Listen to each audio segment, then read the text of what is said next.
Number 20 in our top 100 countdown is Ken Rosewall, who won 8 major titles and 4 Davis Cup championships. Ken Rosewall is a player's player. The players want to watch Ken Rosewall play. He's the one we're interested in watching. Ken Rosewall was called Muscles because he didn't have any.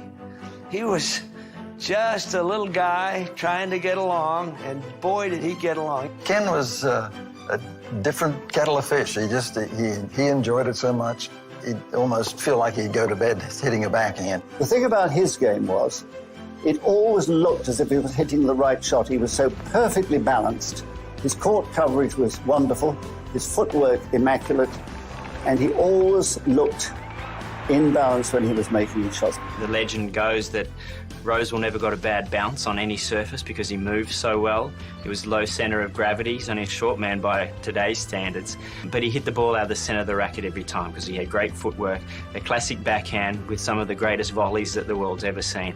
One of the best backhands that's ever existed, a good thinker on the court, and probably one of the best first volleys that you're ever going to see. He had the best backhand in the business because it was accurate, so accurate, and his return of serve was immaculate. And because he wasn't, really tall, didn't have a huge serve, he had to be much smarter the way he played. A very aggressive slice. He could actually hit passing shots with that slice in an era when there was a lot of net rushing and when you wouldn't have thought that was possible. And he could drive the ball past the likes of Laver and Newcomb. He had one of the truly majestic backhand volleys I've ever seen to go along with his backhand ground strokes. He had the ability to play from the back of the court and then sneak in and finish points at net at will. And anybody that played against him will tell you that his ability to hit lines and hit it close to the lines and move people around was very annoying. You could make an argument that Rosewall was the greatest player of all time because he was still winning titles in his 40s. There is no player ever who has had the longevity that he had. His first Wimbledon final, for example, was 1954, and his last was 74. And he won the US championships 14 years apart, 1956 and 1970. To be in the finals of the 2 biggest tournaments as he was in 74, losing both to Connors when he's 39 years old, speaks for itself. How old was he? 39 years old? I mean, the guy is amazing. I love him. He's one of my all-time favorites. When he turned professional, he really grew the game, the opportunity for everybody to make money. Then he came back into the sport in the pro ranks and then still dominated. So to have that longevity is quite amazing. He missed out on a lot of his great years because he was playing as a pro, and so he wasn't able to play in the Grand Slams because they were still amateur. He's the little guy that nobody thinks is going to be any good. And that's why I hate people who give up on the little ones sometimes. They're the exceptions, but they're out there. And the racket is an equalizer.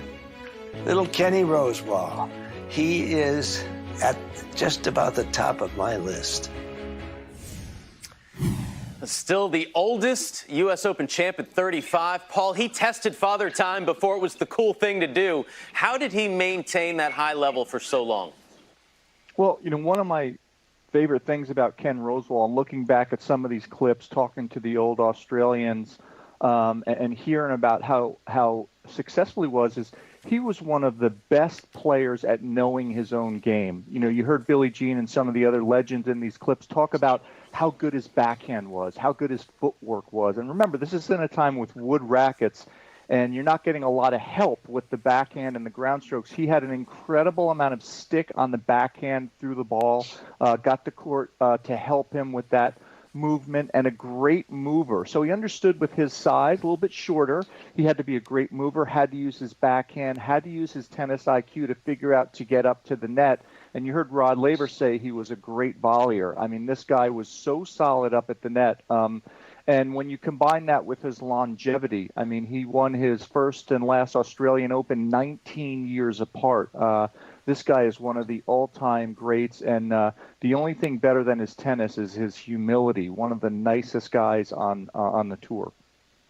Yeah, there was a great generation of Australian players, and what great attitudes they had. They worked almost as teammates on the road because they were so far from home. They were always on the road.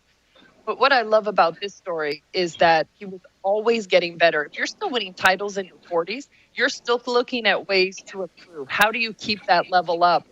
The best stat that we could come across, Ken, he won the US Open in 1956, wasn't able to play a Grand Slam again until 1968, the French Open, won that one.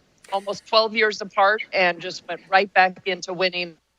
He was such a natural player. Looking at those videos, he's so fun to watch. He was a treat to have. Calling him Muscles is like calling Prakash scrawny.